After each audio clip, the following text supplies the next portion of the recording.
যে কারণে তাদেরকে আবার নিয়ে আসলাম। আমাকে যখন শুভেচ্ছা দিয়ে গেল তাদের ভাষায় চমৎকার করে বলল, কিন্তু কেউ শুনতে পেল না, এত কষ্ট করলো তারা। মনে হলো যে তারা দুঃখ নিয়ে গেল, সেজন্য বললাম যে আবার আসো, তোমাদের ভাষায় বলে যাও।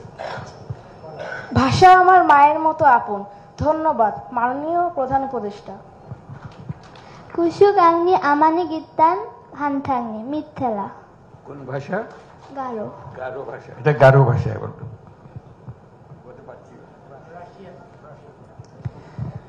Родной язык так же дорог для меня, как родная мама. Спасибо, уважаемый главный советник. Спасибо.